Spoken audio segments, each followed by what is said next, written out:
This program is sponsored by Maharaja public school play to third, Chhatarpur का अत्याधुनिक school. आज़ादी के 75वें वर्ष में 5 राज्यों से होकर गुजरने वाली ढाई आखर प्रेम की सांस्कृतिक यात्रा छत्तीसगढ़, झारखंड, बिहार, उत्तर प्रदेश होते हुए मध्य प्रदेश के छतरपुर पहुंची। उत्तर प्रदेश इप्टा के साथियों द्वारा छतरपुर पहुंचकर मध्य प्रदेश इप्टा के साथियों को आगे की यात्रा की शुभकामनाओं के साथ इप्टा का झंडा, बैनर और साझी शहादत, साझी विरासत का पात्र सौंपा गया। इप्टा के राष्ट्रीय महासचिव राकेश वेदा के नेतृत्व में चल रही ये यात्रा संवैधानिक मूल्यों को लेकर देश के नायकों के आंगन की मिट्टी एकत्र करते हुए और प्रेम सद्भाव का संदेश देते हुए गांव, देहात, शहर, कस्बों से होते हुए जनता के साथ संवाद करते हुए गुजर रही है, जहां से उत्तर प्रदेश की यात्रा का आखिरी पड़ाव था।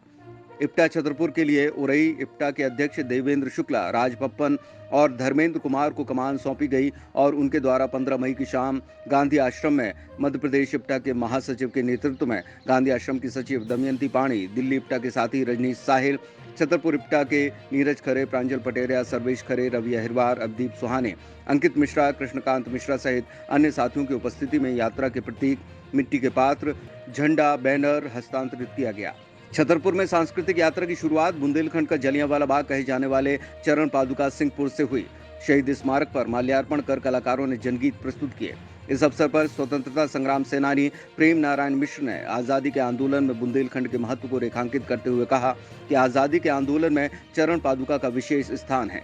बुंदेलखंड में लोगों को जागृत करने में पंडित राम साहे तिवारी, हीरा सिंह रगौली और उनके साथियों की महत्वपूर्ण भूमिका रही है। यात्रा में छतरपुर इप्टा के साथियों के साथ ही दिल्ली इप्टा के रजनीश साहिल, अशोक नगर इकाई के मृगेंद्र सिंह और इंदौर के कलाकार भी शामिल रहे। जी, यह इप्टा द्वारा निकाली जा रही है यह यात्रा, और आज जैसा कि आपको पता है आज़ादी के 75वां साल चल रहा है और इसी को ध्यान में रख कर के यह यात्रा निकाली गई है। और हमारा जो अनुभव रहा है कि जैसे आप ये यात्रा प्रेम की बात करती है, मोहब्बत की बात करती है, साथ ही हम उन जगहों पर जा रहे हैं जो देश के नायक हुए हैं, असली नायक, चाहे वो साहित्यकार हों, लेखक हों या स्वतंत्रता सेनानी हों या अमर शहीद हों।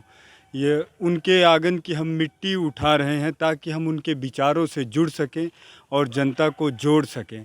तो हमारा अनुभव रहा है कि इस देश में नफ़रत, घृणा की बात करने वाले बहुत कम लोग हैं और इस यात्रा में प्रेम का जो संदेश दे रही है उससे आम नागरिक बहुत ज़्यादा जुड़ा है। और हमने देखा अनजान जगहों में जहाँ लोग जानते भी नहीं थे कौन लोग हैं, वो भी आके हम लोगों से मिल रहे और बोल रहे कि आप बहुत अच्छा काम कर रहे हैं। तो यह यात्रा एक सार्थक संदेश देते हुए और लोगों से जुड़ते हुए निकाली गई है।